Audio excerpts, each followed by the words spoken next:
My name is Jesse Durham, and today I would like to talk to a particular point, which is going to be to address the grandparents, the aunts and uncles, the godparents, all of the folks that have infinite banking as part of our process, our system, our thinking, our approach to finance, and everything involved therein, and how we have a very special role with our family members.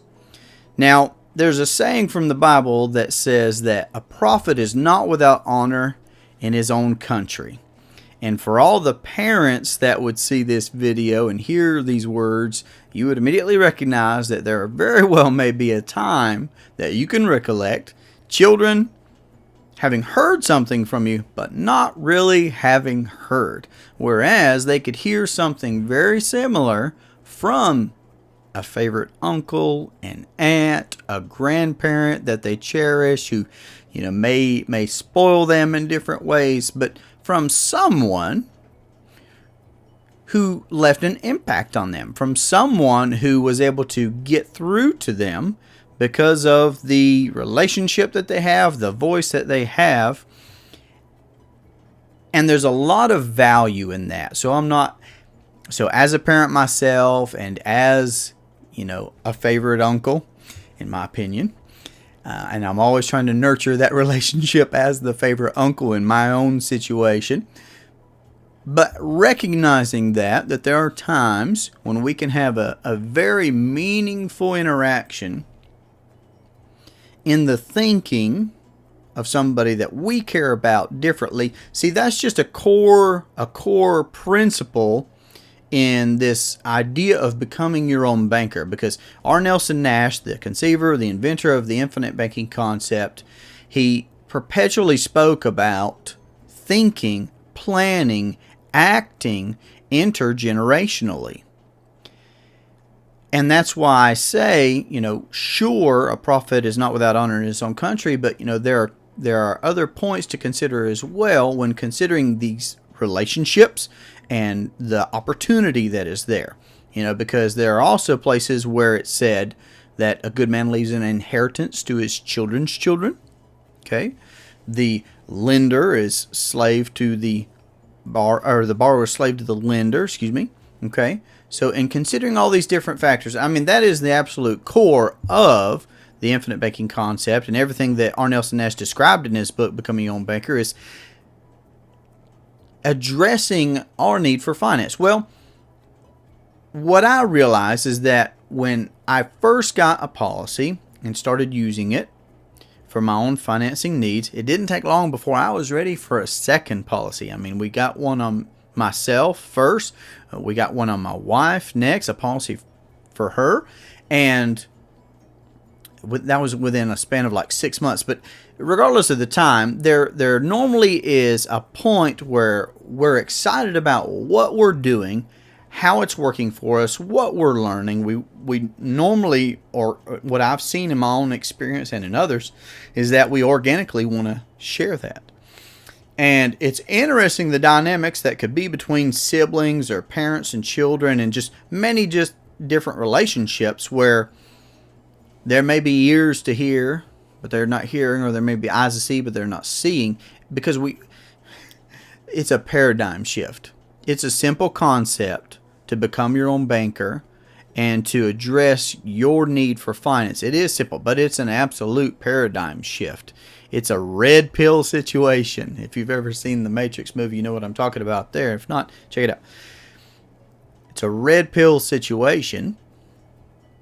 So there may be times where we stand a better chance of reaching our grandchildren, reaching not a sibling, but nieces and nephews, godchildren, those relationships that are near and dear to us, but that are a little more distant. And because of that detachment, we have a unique opportunity. We have a unique voice in that person's life. I just know that in my own experience that I greatly cherish and I honor my own parents.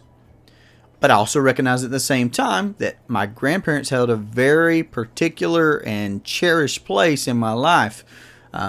uncles, aunts, very cherished. I can recall specific instances where something impacted me. And outside of finance, obviously outside of the infinite banking concept, but in other areas that were great or fun or impactful, there was great meaning behind those relationships and those interactions.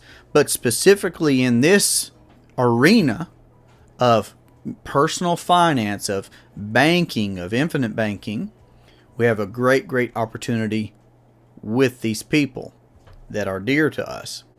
And that brings me to another one of Nash's sayings. He would say concerning the infinite banking concept that more is caught than taught. So sure, we as parents, we will tell our children many things, and even these other relationships, aunts and uncles to nieces and nephews, etc., we will share verbally many things, but so much is going to be caught onto from what is seen about us.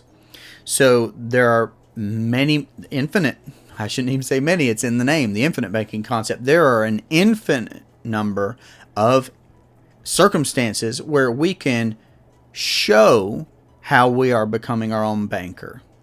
Whether that's through the vacations we take ourselves, whether that's through the vehicles that we finance ourselves, whether that's through accessing capital from a properly structured whole life policy with a mutual company that pays a dividend that's been well established for over 100 years, paying that dividend and using that for business opportunities, or anything else that we're personally financing through our privatized banking system, that can be caught onto. And there are many, many teaching moments. I do my very best, and I'm always trying to improve on the opportunity of seizing teachable moments with my own children, but in other relationships as well, because I recognize that more is caught than taught, and there's a great value behind specific and detailed and purposeful communications, but recognizing that these people that we care about watch us, it can't be overlooked, to be sure. So more is going to be caught than taught, Nash would say, about the infinite banking concept. And that can even apply to the individual. I've got somebody that I admire very much who says it's all conversation until someone writes a check. Even individually, personally, more is going to be caught than taught. We can read Nelson's work, and I highly recommend it. Again and again and again. I do. I continually read Nash's books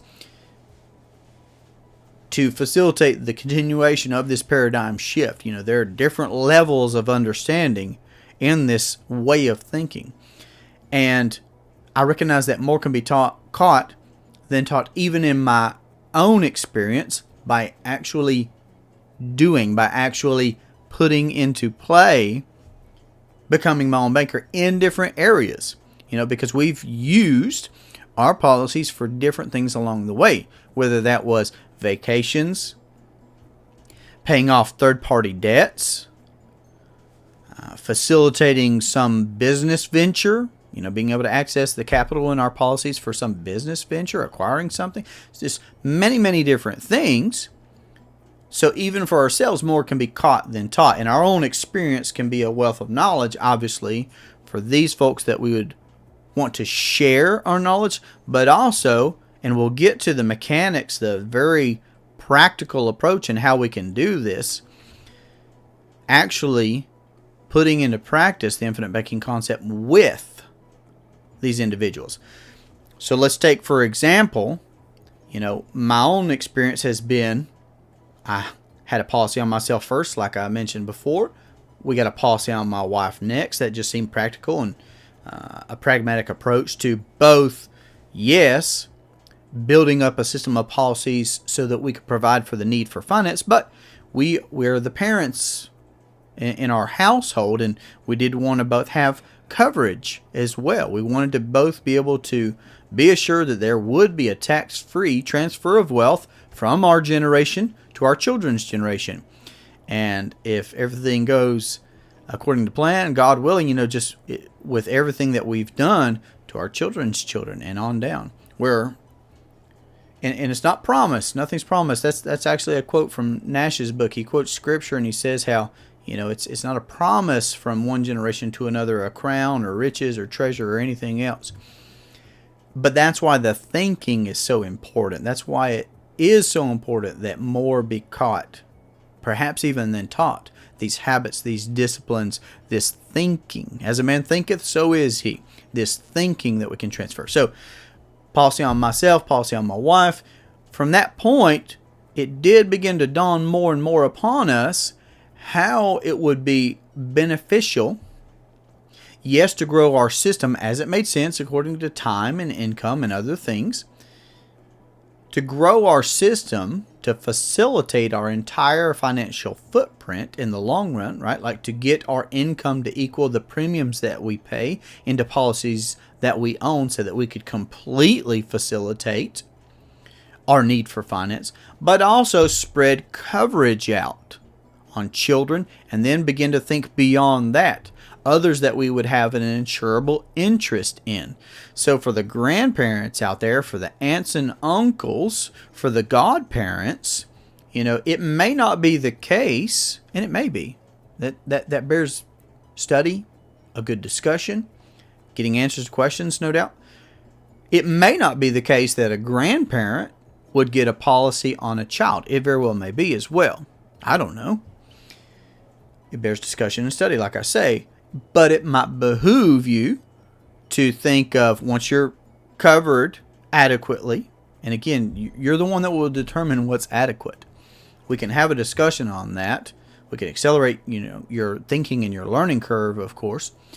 But it may behoove you to have a subsequent policy that you own, but that is on that grandchild, or it's on that godchild, or it's on that niece or that nephew.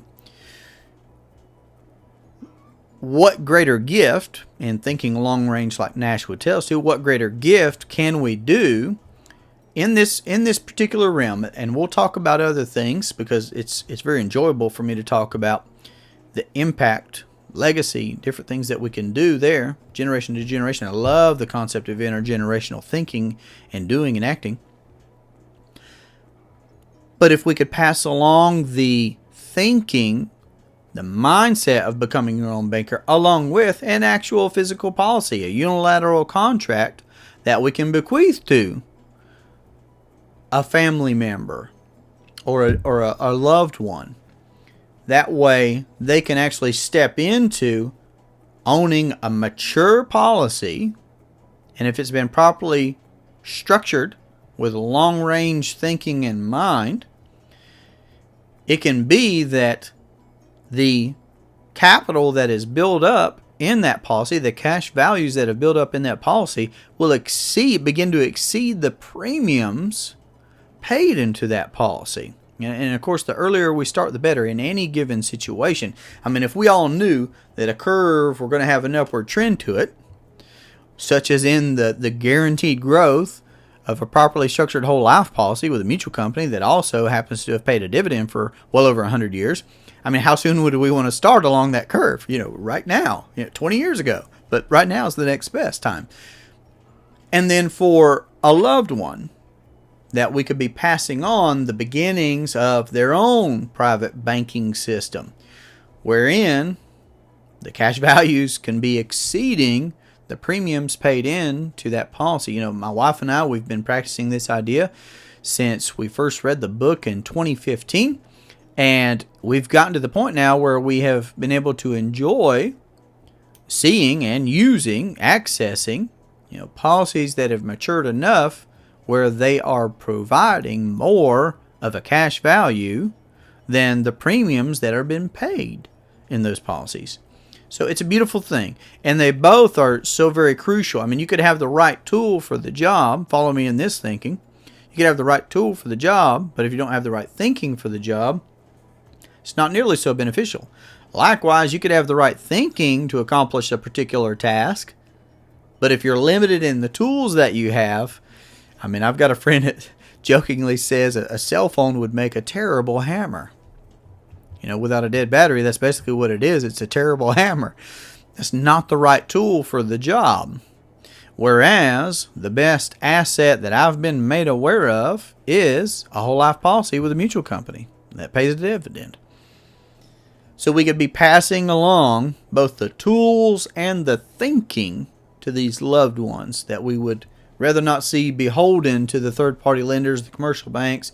They could have their own entity. They could have the thinking and knowing how to access it, control it, use it, grow it. Actually, I almost made a mental error when I was writing some notes concerning this subject. I started to write down about how we should be transferring the knowledge to create, to maintain, and to transfer wealth.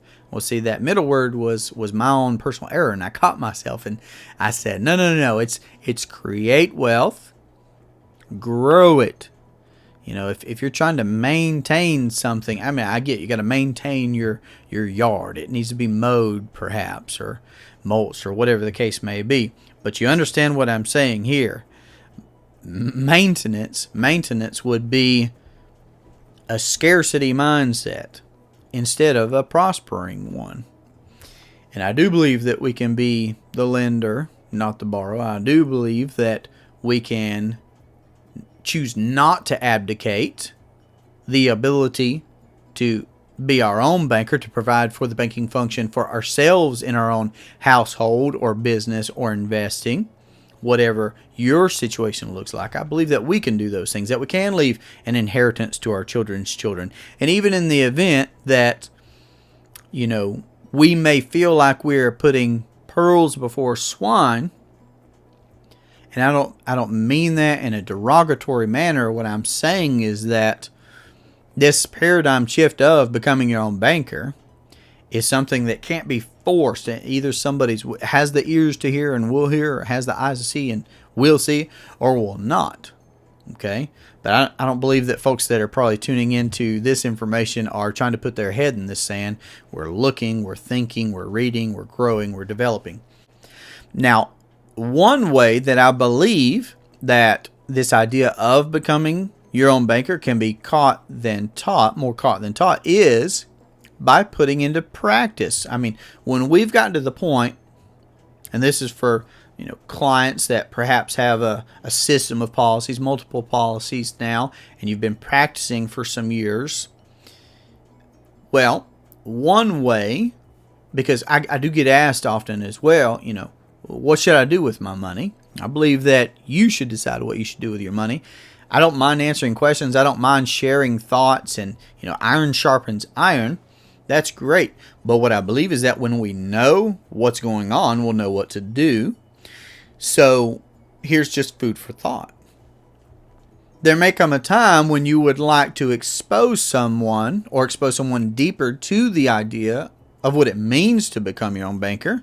And you could do that with a family member of yours through helping them facilitate for their need for finance. If they have a vehicle that's financed with a third party at X interest rate for X amount of time, one way you could go about that, I'm not making any suggestion, I'm making a suggestion here just for thought. What if you held the note on that car? I mean, consider the growth and the opportunity that is within a family to personally finance everything within that family. And what I'm saying is, even with non-practitioners. So if somebody's practicing the infinite banking concept, has a family member that's out buying cars, boats, mortgages, college, whatever, anything. What if we could provide the capital for that need? We could even choose, we're the banker, we could even choose to provide a better interest rate than what they currently have. Because we can. That's the whole beauty of becoming your own banker, is both for yourself or whatever it is you want to do with your capital, you get to dictate the terms. It's a beautiful thing. The golden rule, right? He who has the gold makes the rule. That's right from Nash's book. So you could help provide for that need for finance. You could even provide favorable terms if you want. You can even provide more strict terms. But here's the point regardless. The principal would return back to the family. The interest, instead of going to somebody that we don't know, in a bank that we don't own, in a system that we don't control, to terms that we did not dictate, instead of that scenario, being beholden to someone else, you could be getting that money back in the family. The principal, the interest could all be, the terms, everything could be dictated within the family. It's a beautiful thing. And it's intergenerational thinking and acting, like Nash talked about. Keeping money within the family, keeping money within a household first, but then you can grow and scale that out as you obtain more policies, conquer, more and more of the goals that you have for your own need for finance. It's possible to get to a place, though, where you could help facilitate a sibling's wedding. Beautiful opportunities that there are to have this caught more than taught. I love having listened to some of Jim Rohn. He would talk often, it seems, about legacy and the things that we can leave behind for children and family and such, perhaps specifically children. And 3 things that I've heard him mention before were photos. It's a beautiful thing to be able to visualize some memory, some instance with a person that we cherish. It's a beautiful concept. We can't have enough photo books and photos in our household. My wife and I constantly share those daily, looking back a year ago or 5 years ago, or even through our social media, sharing what was going on 5 years ago. It's a beautiful thing. Another thing that he would mention is your library. Obviously I've got a great desire to read, but also to physically acquire books. It's important to me that my sons and my daughter see me reading, of my own choice. I understand that perhaps having been in a public school system myself, we homeschool now, but having grown up in a public school system myself, there were many times that I would love to be reading something and I couldn't, because I would be forced to read something else that was not appealing to me. It wasn't my choice. But now, of course, I have a love again for reading, and I'm constantly adding to my library, adding to my reading list. I've got several books open right now that I'm making my way through. And a library can be a beautiful gift to leave behind to children, both the love for reading and the actual physical library. And then a third was journals, not diaries, journals. Books wherein Jim Rohn would talk about leaving the thoughts, leaving in writing the inspiration and the motivation and the revelations that we come across in life, and being able to leave behind that thinking, that information to our children and to our children's children. So photos, journals, library. Because that's a great, beautiful mixture in my mind of both the tangible, right? The tangible things that we can leave behind, but also the mental, the spiritual, just the parts that we can't touch. So food for thought there. The photos, the library, the journal, the things that we can leave behind in that way. And then what I can say in my own experience, the further I go in life and the greater our family grows. I'm an uncle many times over now. We're constantly growing, it seems, as a family. Even my own family. I have a 1-year-old daughter at this point. That's my youngest child. I have more and more of an appreciation of my role as an uncle, as a brother, as a cousin. Just these other relationships that help me think big picture. And Nash was always a proponent of thinking long range, thinking intergenerationally. And I have a greater and greater appreciation in these different relationships that I have. And I value more and more the opportunities that are presented to allow more to be caught about this idea. My oldest, who's 7 now, will use the phrases of thinking and acting independently, freely, becoming your own banker, using the words policy. It's a beautiful thing. And in all these different relationships that we have, I just want to encourage all of us to consider how we can be thinking long range, how we can be thinking and planning Our family has even gotten to the point now where for some time, a year or so, a little more than a year, after a trip that one of my brothers and I had, hopefully we'll get an interview sometime. He's doing some really fun things with his policies currently. But we went on a trip up to Vermont, visited the Von Trapp estate up there. I highly recommend it. It was a fantastic experience, and we got to tour, their property, eat at a restaurant that they have there now, and other things surrounding that area. Beautiful experience. All the way to being able to visit their family estate, their family cemetery that they have there, and just learn more about their family history. And we came back home wanting to start doing some things differently as a family ourselves. We began having family meetings, where there would be a time and a place that we would set aside, as a large family, to be able to share our ideas, to be able to share the best of what had been happening, for everybody over the past couple of months, and just different things like that. So I'm just providing food for thought and trying to help us remember how important it is to be thinking intergenerationally, long range, and rethinking our thinking, all these different things that Nash encouraged us in his work. So I hope that this video has been helpful. It's been a pleasure for me to be able to talk about this subject of the special relationship that we can have with family members, sure, and you can walk that out to business partners, neighbors, church members, all these different relationships that we have. I'm a big fan, obviously, always going to be promoting the idea that you can become your own banker. If you'd like to have a conversation about how you could put into practice the infinite banking concept in your business, your household, love to be able to have a conversation with you. Again, this has been a great pleasure for me to talk about this subject. I look forward to our next conversation. Have a great day. Take care.